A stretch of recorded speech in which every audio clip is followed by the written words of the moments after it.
Hello and good afternoon. My name is Isabella Mester, and I'll be going over quiz 3, question 2 primarily. But before we get started, I just wanted to clarify that I started with my import turtle module, and I'm setting the background color to light green, naming the turtle Alex, and I set the pen size to 5, making it for a thicker line so we can see it better.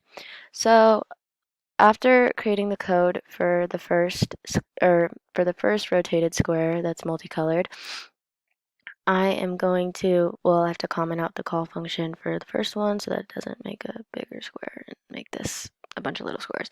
So first I define my line of squares, adding the space and the n variable, space being how much space I want in between each square in the line, and n being how many squares I want. So then I just update the turtle label, and then for my for loop statement, I did for I in range of n because that's the number of squares we're gonna do.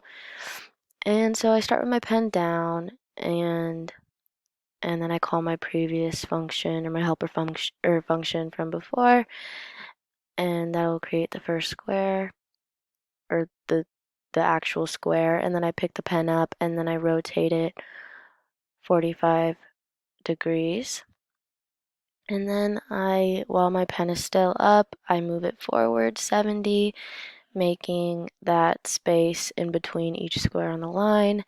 And then lastly, I can call my function of line of squares, and I'm doing 4 squares, and they're going to be spaced out. So for then, I can run it, and this is what it's going to look like.